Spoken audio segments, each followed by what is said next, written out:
Hey everyone, Seth here. Quick reminder, if you want to contact us with a question or comment or whatever, there are a couple ways you can do so. Either you can go to our email at more.layers.podcast@gmail.com, or you can go to YouTube, use the comment section below the videos, or a direct YouTube message is another way you can do that. And just feel free to give us any questions, comments, podcast topic suggestions, whatever, shout out, whatever, and we'll try to get back.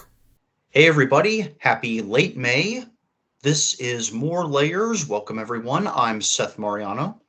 I'm Jordan Smith, and Seth and I had a wonderful time yesterday. We love to talk about Artists Unlimited on this show. It's a wonderful theater production or theater organization that he and I have been a part of for years. And just the other day, we had a watch party with some of our mutual friends who some of them had seen our productions before, some of them haven't. Uh, but some people who haven't, they got to see it for the first time. They loved it. And hopefully, in turn, that'll get all of them more excited for this year's production. Yeah, this was a kind of event that we had talked about doing for a long time because these people were in a Bible study group with, and the leader and a bunch of people from that group are actually on a cruise for a couple weeks. So they recommend, find something to do while we're gone. And we thought, how about this? And so we did that the night before we're recording this. And yeah, seeing it on the screen, on the big TV screen, on the Xbox, it really feel like it kind of pumped up my enthusiasm for this organization, particularly for the next production we're doing. And it was just not nice to have this opportunity to share this little special personal gem with our friends. Absolutely. And the organization itself, it's not as big as I wish it was because there's so many people, whether it's actors or people that work behind the scenes that the audience doesn't get a good view of, uh, that really put their heart and soul into every production that they do every single year. So it's like that deserves to be recognized more than it does. So that's partly why we like to share this organization either here or through these watch parties or whatever it is we do, because we want as many people as possible to come see these productions so that hard work gets recognized by more people. It was definitely a special moment for us, I think, and definitely looking forward to the Beauty and the Beast coming up in the fall. Absolutely. And we're still waiting to see who's going to play what. That's probably not going to happen until closer to the end of July when they make the official announcement. But yeah, the wait is honestly kind of fun because during that time we can still make our guesses, and maybe over time we can make more educated guesses or more solidified ones. But yeah, part of the excitement in the announcement is the build up to it. Yeah, well, yeah, it's going to be a good show, I'm sure. And anyway, moving on, we're living in a pretty interesting time in this American culture today. We've got, there's talk about gas prices going up, and another thing that seems to be going up, fast food prices. Apparently, Yeah. it's come a long way since the days like when I would go to McDonald's one night a week and we can get the kids' night deal that my mom would take us to. It was, it, as far as I imagine, at least, it was cheap back then. But it doesn't come quite as cheap anymore. That stuff on it seems so. Yeah, a lot of things. In fact, I'd even say most things prices have gone up over time, but I'm not sure how deep into that I will go, only because some of that might go into politics, and that's one of my lesser favorite things to discuss. But Sure. Yeah, over time, prices have definitely gone up, the whole inflation thing. Uh, but some companies, they try to find some ways to work around that or yeah, try to bring prices down in like sales or special deals, events. It doesn't always help, but the ones that do put in the effort, greatly appreciated. Yeah, definitely there are several chains that have been making some noticeable efforts to give you more for less, like McDonald's, Taco Bell, Wendy's. Like there's like McDonald's $1, $2, $3 menu, Wendy's biggie bags and other stuff, and Taco Bell cravings menu. And I recently saw a news report on YouTube, like a major news outlet reporting on a possible new McDonald's $5 meal deal, which would include, I think, like McNuggets and a couple other things. I'd have to look that up, honestly. Probably Yeah, sandwich McChicken, and some fries, maybe. McChicken, McDouble, or four-piece McNuggets with fries and a drink, it says here. Okay. And what's really interesting about this, maybe it's been going on for a while and it's just been flying under my radar for a while, but Wendy's was the first chain that I really noticed was doing something like that. Like they had this special meal deal, if you will.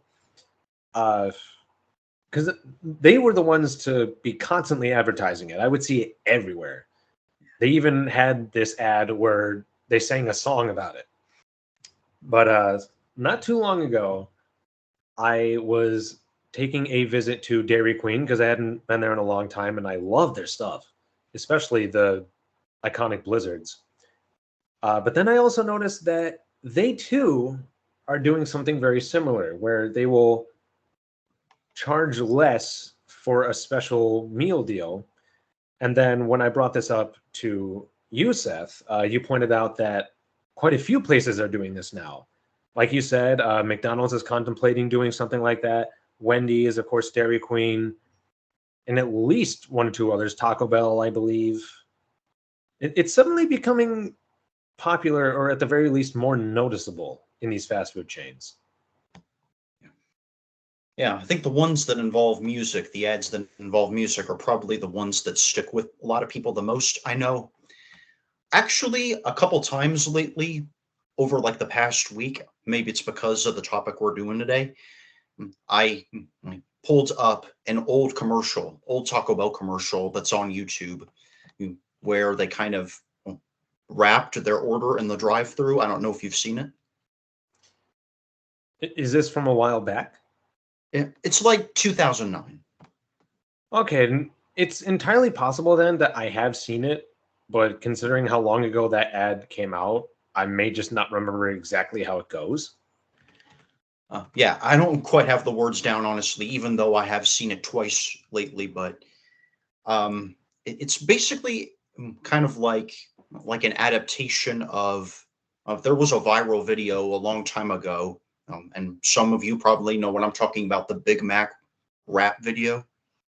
Two guys wrapping their order in a McDonald's drive-through. Yeah, I don't know if you ever saw that viral video. I'd have to give the same response to the other one you just mentioned, where, again, it's entirely possible I've seen it, I just don't remember. It seems like something I would have seen.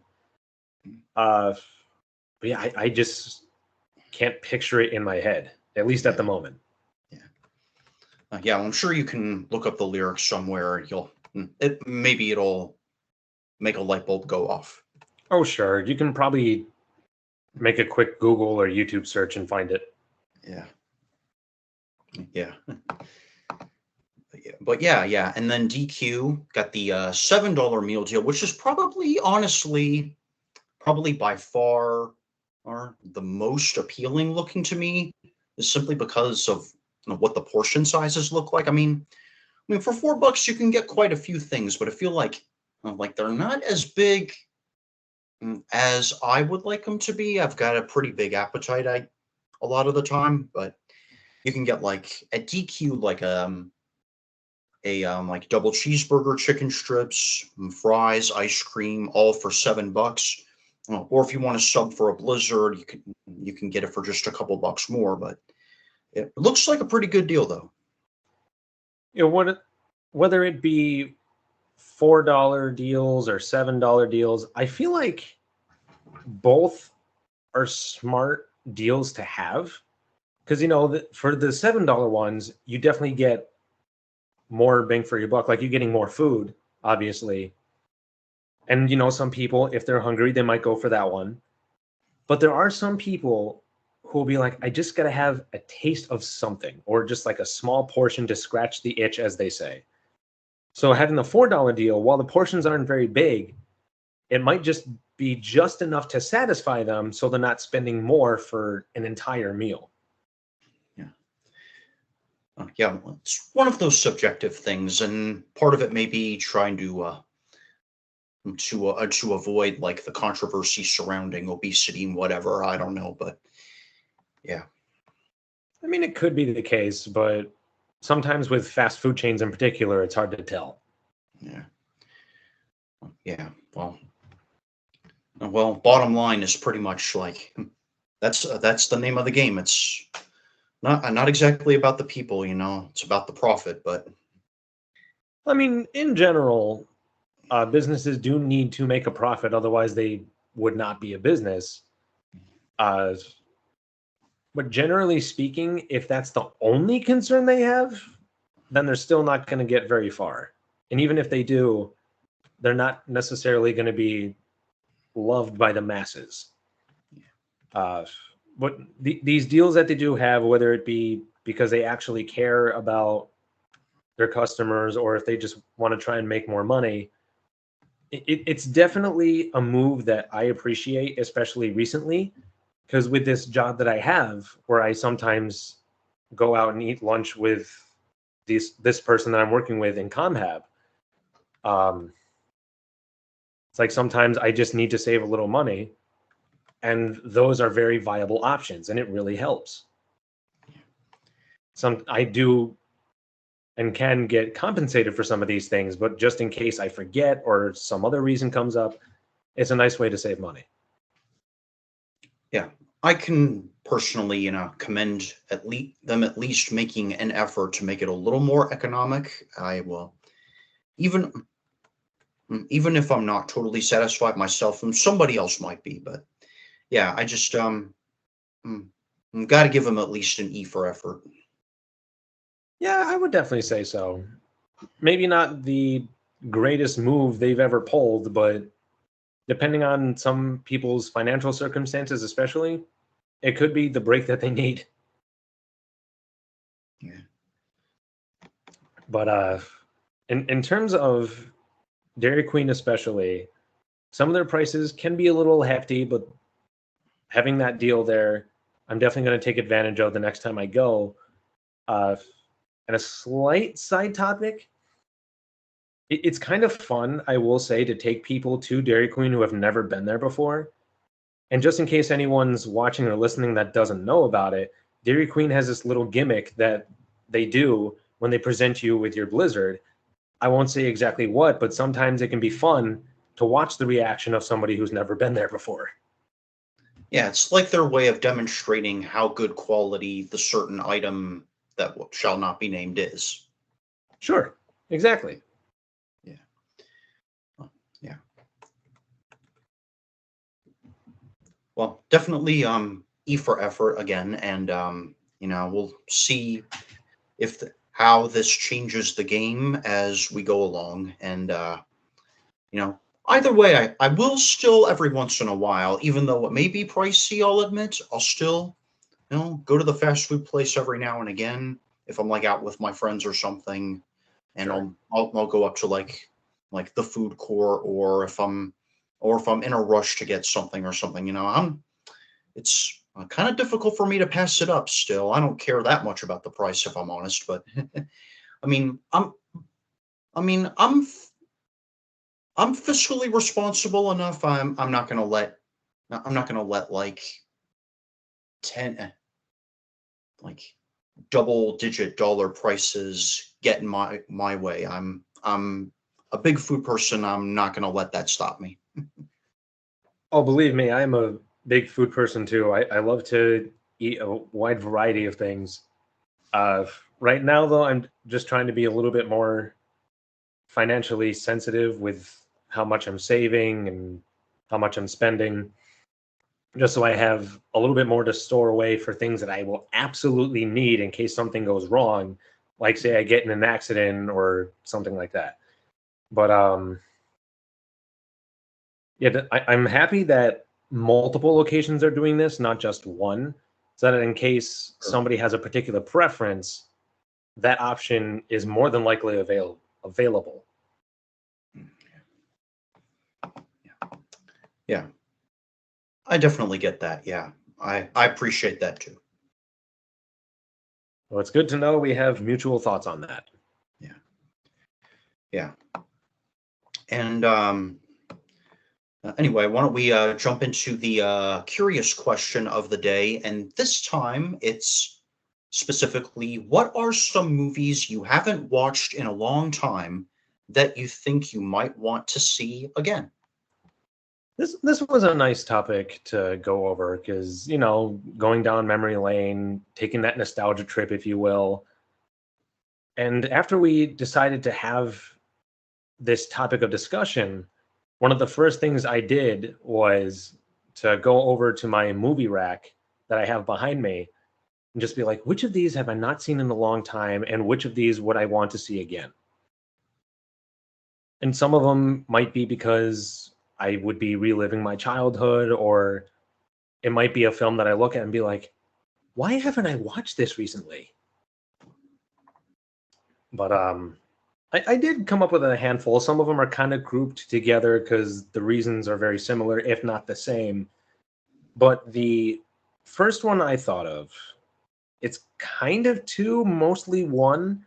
But there were these Bionicle movies that Mm. my brother and I had watched growing up. And for those that don't know, Bionicle is a Lego based product that you can build these decent sized characters usually.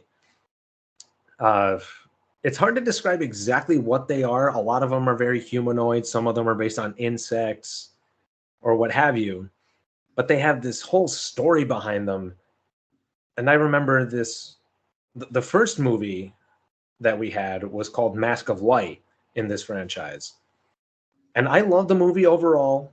I even would quote some of it from time to time. The villain in the movie would definitely freak me out, especially since glowing red eyes would sometimes terrify me as a kid, and sometimes this villain would appear as nothing but glowing red eyes.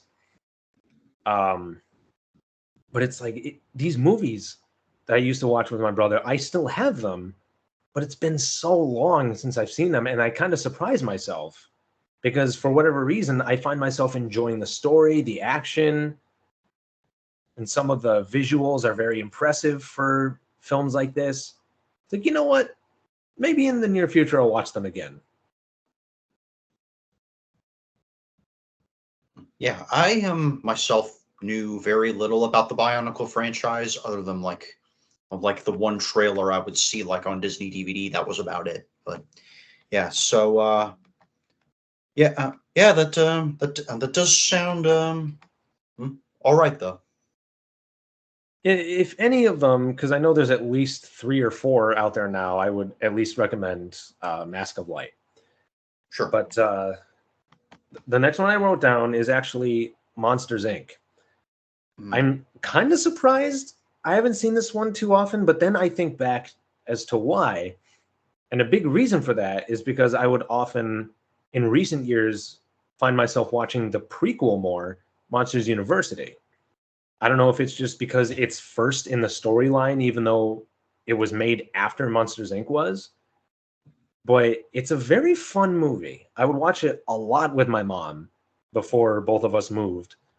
Um, I know it's just a fun ride. It has a lot of jokes. It has a lot of references to the original film, and a lot of connections. Be like, oh, so that's why this is like this. That's how this works. Okay, now I understand. But I was definitely laughing a lot at it. Uh, Man, it's like I've watched the prequel so many times. I think it's about time I go back and watch the original again, especially if I ever end up watching the sequel series, I guess, Monsters at Work, which takes place after the original film.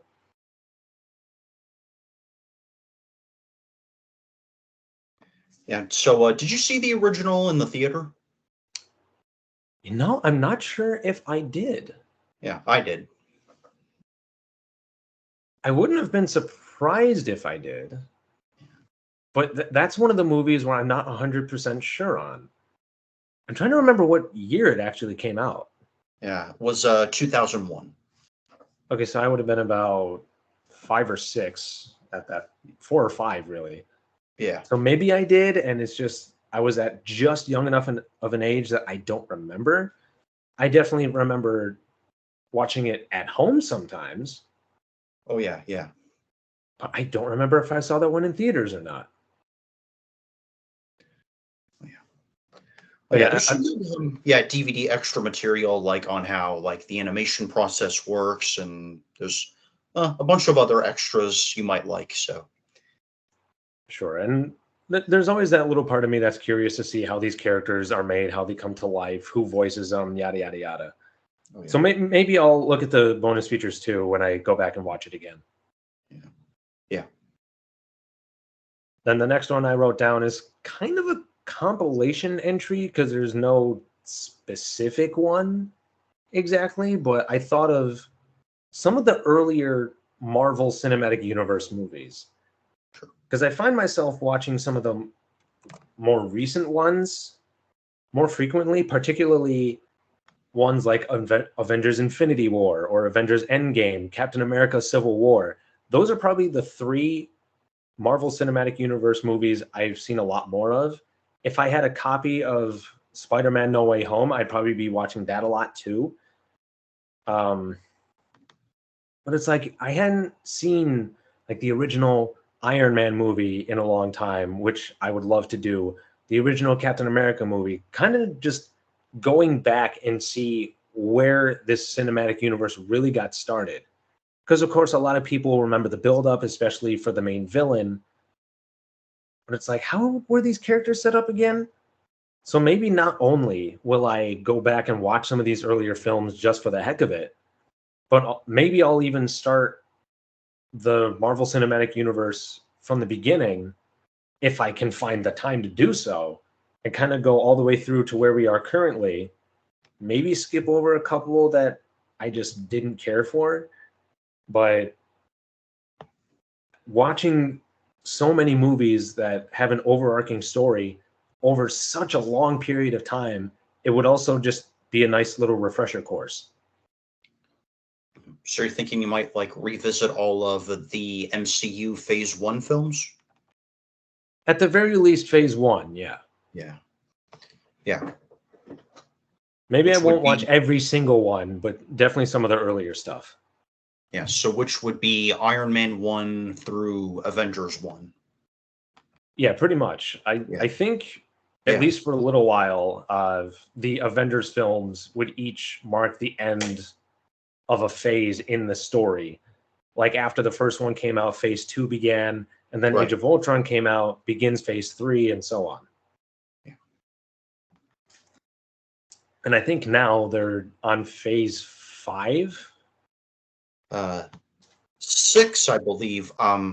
Well, actually 5, yes. Apparently, the next one, well, Thunderbolts was just released 16 days ago, and then the Fantastic Four comes out in July, then Blade, Avengers 5, Avengers Secret Wars.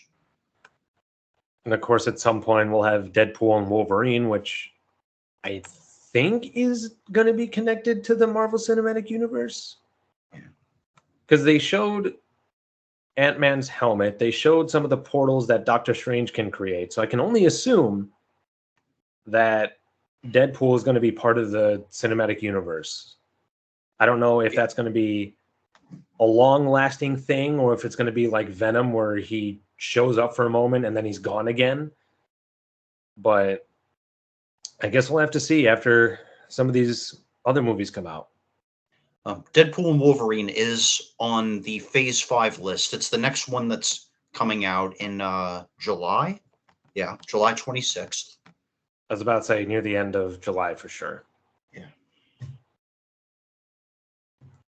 But moving on then, I have a couple more entries here, and this is another generalization where I am saying like I would go back and watch the first movies in a franchise of films. Usually it's like a trilogy, maybe there's two or even more than three.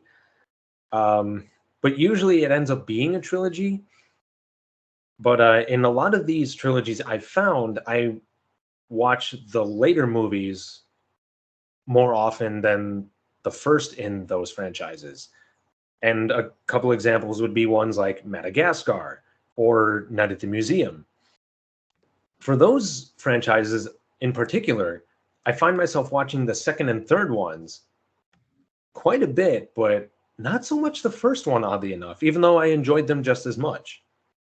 So, No, go ahead. that kind of reminds me of how the second All Dogs Go to Heaven. I think as far as I know, or as far as I believe, the second one got better reception than the first, so it's probably not a totally unusual thing.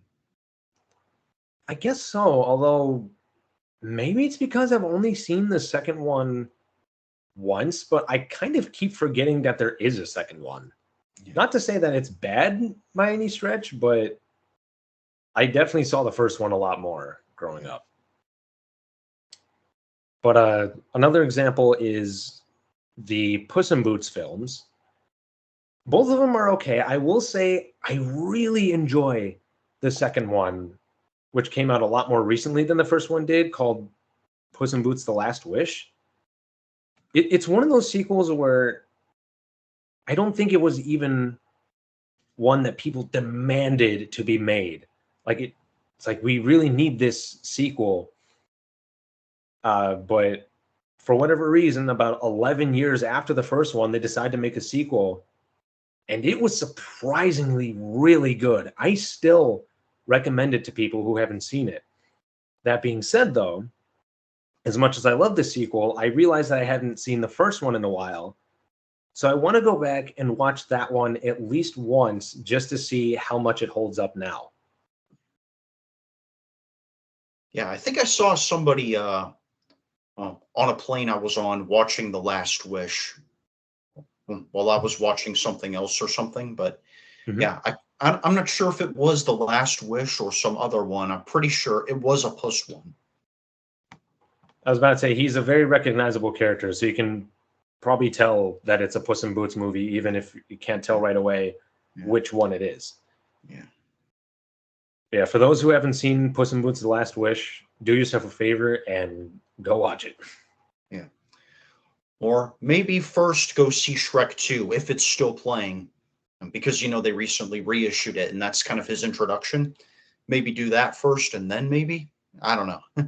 Could do that. I mean, you don't necessarily need to Well, see it, I don't think, nor would you even really need to see the first Puss in Boots movie, but to kind of understand the character more and the lore behind it, it probably would help to see those first. Yeah.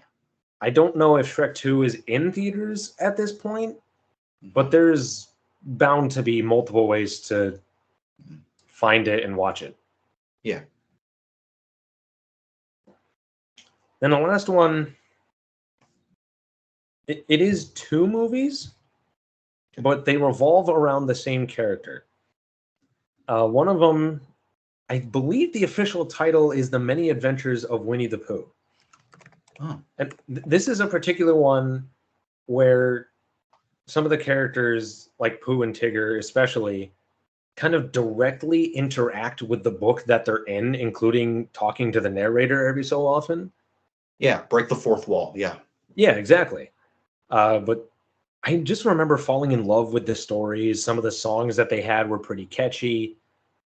But it's like, it's been so long now since I've seen it after watching it so many times with my mom and the rest of my family. It's like, you know what? This would be a good one to look back on. just if for no other reason, just to take a trip down memory lane and remind myself why I love these characters so much. Yeah, yeah, that was like a pretty big part of my own childhood. I remember seeing it when I was really young, and we had a couple of the shorts that are compiled into it on separate video cassettes, and it's also well, yeah, it is kind of sweet to think about it. Those songs were actually written by the same songwriting team that did all the songs for Mary Poppins, which was the last show that we did for Artists Unlimited, the Wow. Sherman Brothers, and uh, and I think it was like around the same time as the movie, I believe, Mary Poppins, that I think the first couple of Pooh shorts came out. So I'd yeah, have I'd have to look that up to verify that, but it does sound accurate. yeah, yeah. But there was one other one I wrote down, which is also Winnie the Pooh themed. I just don't remember what the official name is, but I do remember that it centers around a train track in Christopher Robin's room, and all the characters, when Christopher Robin leaves, they kind of imagine themselves in a western. Hmm. I don't remember what it's called, and that's going to bug me. But I remember that was one of my more favorite Winnie the Pooh stories growing up, so I would love to see it again. I don't know. Are you sure it was a movie or was it an episode of the TV series The New Adventures? It might have been an Yeah, episode. I just remember having it on VHS. sure. So that's why Yeah, I'm considering it a movie right now, but maybe it was just a couple episodes compiled together. yeah, yeah. I know they released several like compilation cassettes of New Adventures episodes. So yeah. It So might have I'm been not certain, but okay. Yeah, it might have been The New Adventures of Winnie the Pooh. Maybe if I look up the title, it'll say that.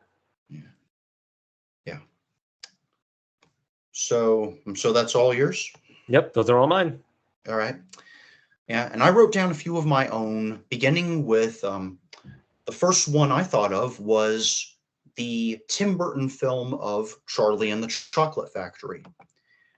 Most people would probably, and for understandable reasons, gravitate toward the old 1970s Brothers owned movie with Gene Wilder, and while that has its own respectable qualities, perhaps this version of Roald Dahl's book is supposedly even closer to the source material and has a bit more of a magical element to it, at least by today's standards. And I've only watched it probably once, maybe around the time it first came out on home video and we rented it on DVD or something. The easiest way probably is to stream it on HBO Max. My memory of it is a bit blurry since it's been a while. I think because we did Willy Wonka the other year, the stage musical, I would kind of like to revisit that film. Yeah, that definitely makes sense. I personally don't think I've seen the Tim Burton version, at least not all the way through. I've seen some clips, some various snippets of scenes. But I don't think I've ever actually seen the entire movie, but people have told me, like you were saying, that this particular version is a bit closer to the actual book.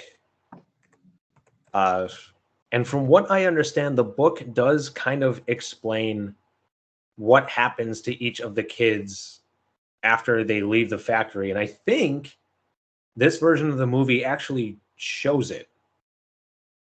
Oh yeah, it does. Yeah, so Yeah. I would probably check that out just to see what those are, because people tell me that some of them are kind of weird but kind of interesting to look at. Uh, but yeah, I'll probably find myself watching it at least once, and I'm kind of surprised I didn't while we were in the works of putting together our production of Willy Wonka. But yeah, I'll definitely put it on a list of sorts to watch at some point. Yeah. Yeah. They do show what happens when they leave the factory. like the book does. So that's good. And next one I put down was the Oscar-winning Slumdog Millionaire, the British film about a poor Indian guy, who goes on, who wants to be a millionaire in India, and through memories of events, of difficult events in his past, he's able to come up with correct answer after correct answer. It's a bit of a, it's a pretty compelling story about, an underdog fighting against the odds, and being opposed from like every turn. And and so the way it progresses, naturally, when I saw it, I felt for the guy. I rooted for him. It really did the job, I guess, is the best way to put it. So Yeah, I've definitely heard of that movie, and I think I've seen a couple clips. I'm pretty sure, looking back, that some people in my family have seen that movie. And I want to say I've seen at least most of the ending, which yeah, is not usually what you want to do when you see a movie. no. Uh, but I think at the end there's some type of musical dance number. Oh yeah, there is. It's like I remember the song being really catchy, but Yeah, yeah, I'm pretty sure at the very least my mom and possibly my sister and or brother have seen that movie. yeah, But it definitely sounds interesting, so I would definitely like to see it at some point. yeah, yeah, yeah. I think it's pretty worthy. Um, I also wrote down um, a film based on a book I read in high school, and I did see at least a good chunk of it. I don't know if I ever saw the full thing. Speak, and it's based on a book from actually an author in Syracuse, New York, where my dad is from, and it's set there as well. Kind of fun fact there. Just kind of Oh, found that interesting. Um, and so follows mm, mm, a girl who was unable to talk after a traumatic experience that happened to her over the summer, and she's kind of going through a whole freshman year of high school, kind of ostracized and kind of slacking off because she's so depressed or whatever. It's yeah, and the book is pretty well written too. I work at a school district, the same district that I was educated in here in our town, and on occasion, mm, mm, I'll kind of peruse a book or a yearbook that they have on the shelf when, like, I'm in the library, which is where I often am for deployment stuff, and because kids are passing through the halls and it's crowded, and I don't want to kind of get in the busy traffic, and I'll kind of wait it out, and I'll kind of read something. And I reread, I should say, a little bit of it. So yeah, so you're at least familiar with the story, you just don't yeah, remember if you saw the whole movie. right, yeah, Okay. At first, when you said the title, I couldn't remember a movie like that, but once you started to describe it, it did start coming back to me. I think I've seen trailers oh yeah. for this Kristen movie. Stewart played the lead in it. I was about to say that does sound right. Um, yeah, maybe I'll add this movie to my list, even though I haven't seen it yet. But it Yeah, I definitely believe sounds intriguing. it's on Prime. That might be the easiest way.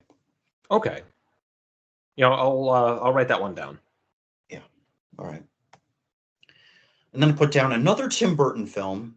I'm not sure if I've seen the whole one of this, but key parts I'm sure though. It's another Tim Burton, not necessarily directed by but it's from the director of The Nightmare Before Christmas, Henry Selick, and produced by Burton, James and the Giant Peach, which is also based on a Roald Dahl book of the same name. Isn't the animation style quite a bit similar to Nightmare Before Christmas? Yeah, I would say. Like it's got that stop motion type feel to it. Yeah. Yeah, I remember seeing this film, or at least a good chunk of it when I was younger, and I don't know. It seems like, from my memory, it was pretty good. So I might want to take a more intent look at it at some point. Sure. And in my personal experience, I remember seeing previews for it all the Yeah. time when I put other movies on, but I don't think I've ever actually seen it. People All right. tell me that they saw it and some of them liked it, but somehow, despite seeing this preview all the time, I don't think I ever got around to watching the whole thing. Yeah. So maybe I will. Yeah. I do like Nightmare Before Christmas, and we recently saw it in the theater when it came out, like last October. So True. yeah. I take and then I think it was like I think it might have been like a Wonderful World of Disney anthology program movie, The Adventures of Pinocchio, starring Jonathan Taylor Thomas. A kind of a live action telling of the Pinocchio story. I don't remember too much of it in detail, except for maybe a couple little things here and there. I would kind of like to have a more intent look at it. Now this isn't the live action one, like the live action remake that they did. No, Do you know when this came out? um, I can pull it up here. Yeah, Because I know in recent years they've, and I say they as a general term, have released multiple Pinocchio movies. There was like the live action remake one. There was, I don't remember exactly what it was called. Maybe it was just called Pinocchio or something similar.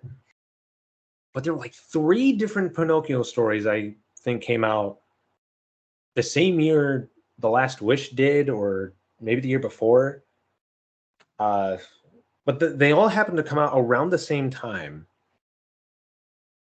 And then there's this one that you're talking about, but it doesn't sound like it was recent. 1996. Oh, wow. So a while back. Yeah, yeah. So I'll have to look into that because I don't remember that being a thing. yeah, yeah. And then I thought of a more recent one. It's a pretty fun. I've probably seen this one at least twice. Over the Hedge, which is a DreamWorks animated movie. Me, it's a bunch of like woods, forest, or meadow animals or something. Eating food from people's trash.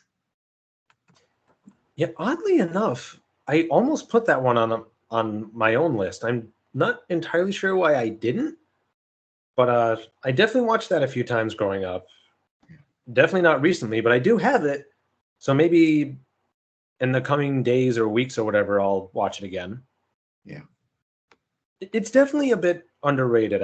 I feel like it goes under people's radars quite a bit. No, no, it probably deserves better. I would think so, yeah. Yeah.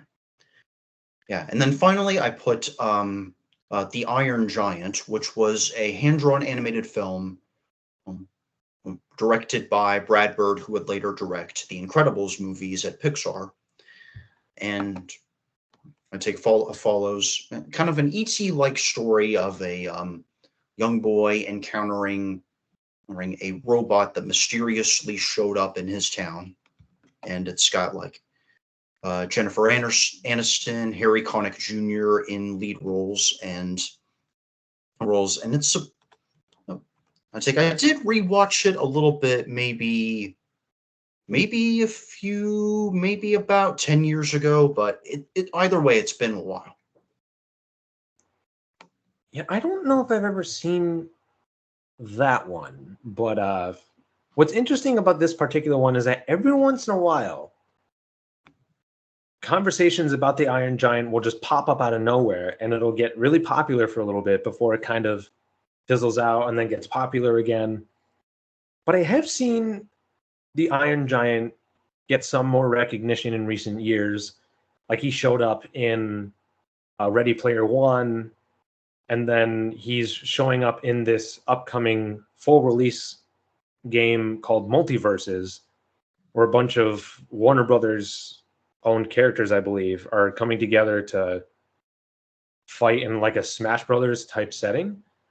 And I believe Iron Giant is still a character. I know he kind of was during some open beta testing, but yeah, every once in a while he seems to pop up and get recognized again. Yeah, that's pretty cool. Yeah, he shows up in Ready Player One, like you said. There's a like seems like there's a new generation of fans slowly discovering and appreciating him. And yeah, it's something I did see for the first time when I was really young, about the time, maybe a year or so after its initial release. And I from what I remember, it was pretty good, even if it didn't do that well initially. I think it definitely had some good qualities. All right, so maybe I'll check it out at some point because of the popularity it gets every once in a while. Yeah. Yeah, well, that's going to do it for this one. Thanks everybody for streaming, and be sure to utilize the platforms like I said in the intro. Email, comment, ask questions, whatever, and please, take full advantage of all of that. Yeah, any comments you folks have, whether it be something about what we've said in previous episodes or this one, or if you have ideas for future episodes, any questions, comments, concerns, share them with us. We'd love to hear from you. And for all you know, something you mention will get featured. Yeah. Yeah. Well, thanks again, everybody. Take care, and we'll see you again soon. Take care, everyone.